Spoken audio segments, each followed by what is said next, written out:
una comunicación con Gaza, en donde hemos podido lograr la comunicación telefónica con el médico Mahmoud Alimor, que es pediatra, que sabe lo que está pasando con los niños en particular y con el que habíamos conversado ya el año pasado.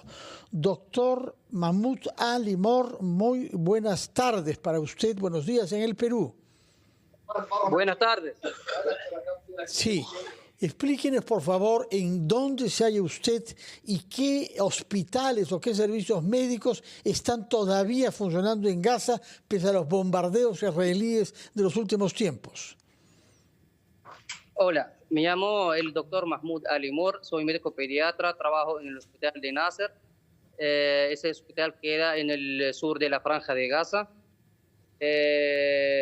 Sobre la situación actual que estamos viviendo desde que ya vamos por 2 años, es muy difícil y cada día es más difícil y más complicado.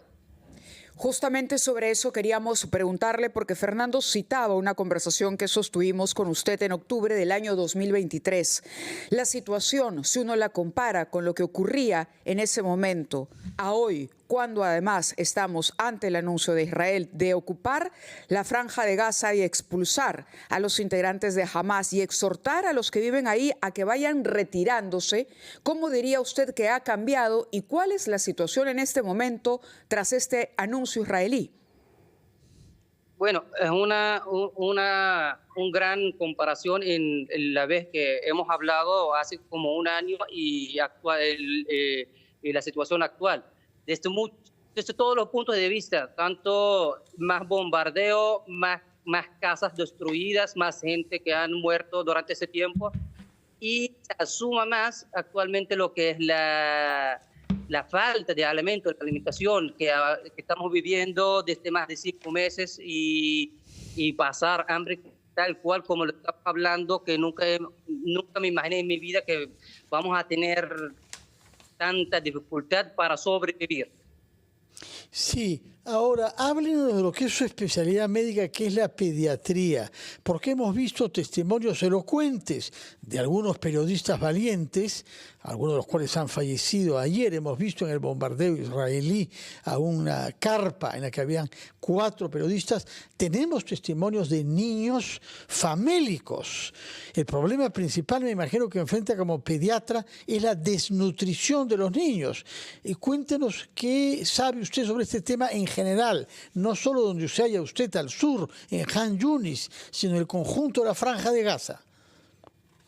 Sí, actualmente toda la población de Gaza sufre hambre, sufre lo que es la desnutrición, pero estamos hablando de los niños, son los que más débiles de aguantar de la falta de alimentación y su cuerpo no resiste lo que es falta de alimentación, por lo cual son lo que son los más afectados por lo que está pasando aquí. Hemos visto niños desnutridos que tenían tiempo, o digamos, porque en mi caso, digamos, en la guardia, tenían, o sea, madres diciendo, doctor, tengo 3 días sin conseguirle leche artificial a mi bebé, le estoy dando solamente agua con azúcar, como lo estoy engañando para soportar la situación que está viviendo, y me llega la emergencia, el niño desnutrido, de muy mala condición, y algunos niños le ingresamos y algunos niños no salían. O sea, algunos niños sí fallecieron porque todavía sigue la falta de alimentación. Claro, el hambre. El gobierno del señor Netanyahu ha dicho que esto es básicamente una campaña de desinformación. Cuéntenos cómo es su día a día, doctor, para poder comprender, al margen de las fotografías que hemos visto, usted está en directo con nosotros conversando desde este escenario tan complicado. ¿Cómo enfrenta usted su día a día frente a esa realidad?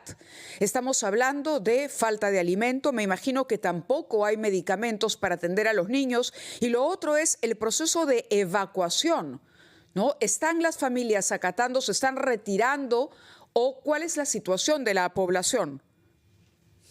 Bueno, como toda la población en la Franja de Gaza, la ocupación de Israel nos obligó a reemplazarse de donde nosotros vivimos a una zona que queda en la costa del mar, y toda la población vive en una zona muy pequeña Actualmente yo vivo en una carpa donde no hay agua, donde no hay nada, o sea, los accesos básicos no se consiguen.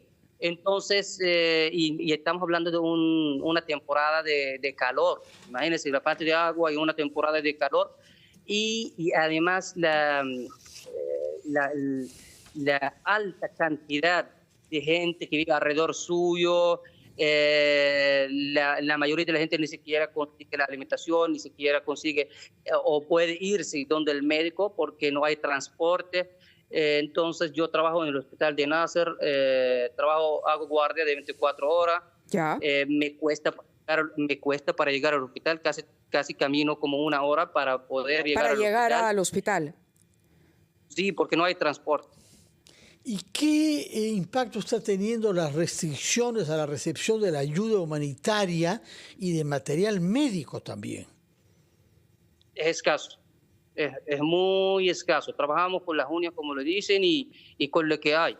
E incluso cuando nosotros escribimos, digamos, un tratamiento, un antibiótico o cualquier medicamento al paciente, entonces nosotros bueno, como no hay en el hospital, le mandamos a que compre en la farmacia de afuera y la gente a veces no tiene dinero o a veces ni siquiera consigue, aunque tenga plata, no se consigue los medicamentos, por lo cual te llega el paciente después de 2 o 3 días peor como te llegó la primera vez y así, entonces tú como médico no puedes hacer nada, o sea, si no hay en el hospital, no hay afuera. Nos imaginamos un sentimiento tremendo de frustración. Son 2 años en los que usted ha dicho que se ha ido deteriorando la situación. Sí. Estamos además ante el anuncio de Israel de ocupar la franja de Gaza. La evacuación es complicada, la gente no recibe alimentos ni medicamentos. 2 preguntas. ¿Cómo avisora usted el final de lo que va a ocurrir si finalmente se concreta la amenaza israelí?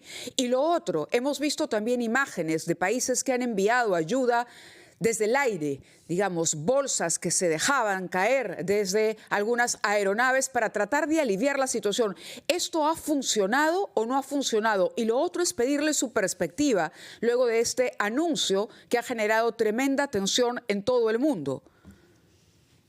Sí, con respecto a la ayuda humanitaria con aviones de países sí. amigos, digamos, pero es muy poca, digamos, una carga de 3 o 4 aviones, lo que vale como un camión en tierra. Claro. O sea, es muy poco. Exacto, muy poca cantidad. Sí, es muy poco. Y además es un alto riesgo porque alguna gente han muerto porque le caen encima esta ayuda humanitaria. Porque yo le digo sinceramente, yo cuando escucho esos aviones, cuando vienen, porque tienen un sonido especial, yo salgo de la carpa y mirando el cielo porque tengo miedo que me caiga encima. De acuerdo. Porque no hay. Una carpa no te protege de un peso grande.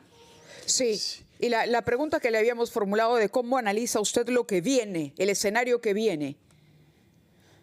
La verdad, yo no soy político para... Yo lo sé, para opinar. Pero desde la realidad sí, que usted toca todos los días. Yo como médico, como una persona civil, yo quiero que termine la guerra como sea. Que este pesadilla que termine como sea. Que pare la muerte de los niños, de la gente, y después hablamos de soluciones políticas como sea. La verdad, esa es mi opinión personal. Lo que quieran, lo que hagan, pero que termine la guerra y si quiere, porque Israel domina 75% del tierra de la franja de Gaza. ¿Qué más vas a dominar? Ellos dominan todo casi.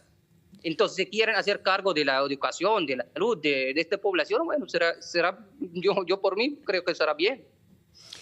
Doctor, cuando hablamos en octubre del año pasado, habían 30.000 personas en el hospital, puesto que no tenían a dónde vivir y dónde pasar la noche, y hubo una situación de sobrepoblación en el hospital.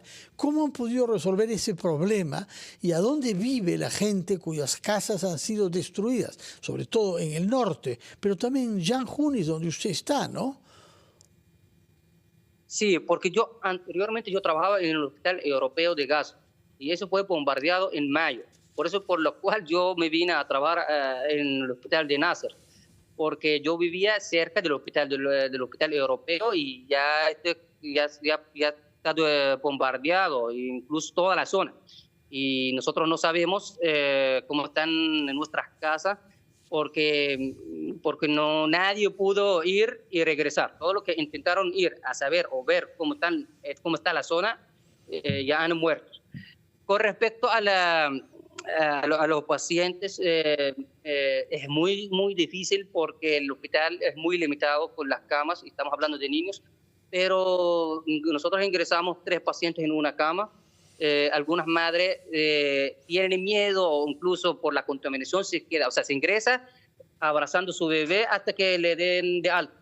Se queda 3 días, su mamá, recibe el tratamiento, recibe todo lo que necesite, pero su mamá no permite que duerma en la cama porque es contaminado, vamos a decirse la verdad, y además hay compartiendo con otros 2 o 3 niños pacientes, ¿no? Entonces, sí, es muy difícil, por lo cual todos los días nos mueren pacientes que si fuese en otra situación, yo creo que no estarían vivos. Muy bien, doctor. La verdad es que lo felicitamos por hacer su trabajo de médico, es decir, salvar vidas humanas con una prioridad puesta en los más vulnerables, que son los niños y sus madres. Naturalmente hemos visto tantos casos de niños famélicos que nos entristece desde acá. Imaginamos muy bien el coraje que debe tener usted para seguir en ese hospital en circunstancias tan difíciles. Recibe usted todo el ánimo de quienes, como usted ha dicho, queremos que haya paz. Esa es la prioridad. Después se podrán discutir los graves problemas que hay efectivamente políticos vinculados al terrorismo y otros problemas, pero por lo pronto garantizar la paz, que no mueran civiles inocentes y que no hayan bombardeos en hospitales ni en escuelas. Muchas gracias por sus palabras y tenga todo el ánimo que le podemos transmitir desde acá, doctor. Gracias, muchísimas gracias. Muchísimas gracias a usted por compartir ese testimonio con nosotros. Bueno, duro, Mávila, duro ver las circunstancias en que un médico trabaja en una circunstancia de riesgo permanente por los bombardeos. De manera que saludamos a través de él a todo el personal humanitario, decenas de los cuales han fallecido con los bombardeos, médicos y también personas voluntarias del trabajo humanitario, justamente las que distribuyen la comida o las que las distribuyen. Esperamos que se cumpla lo que ha dicho el doctor, que haya paz para que cada uno pueda hacer su trabajo y no mueran niños y civiles inocentes. Que no sigan muriendo, es lo que decía este médico con el que hemos acabado de conversar. Terminamos esta conversación desde Gaza con Mahmoud Alimor, pediatra con el que habíamos hablado en el año 2023 y con quien hemos retomado el contacto hoy ante un escenario más complicado, más difícil.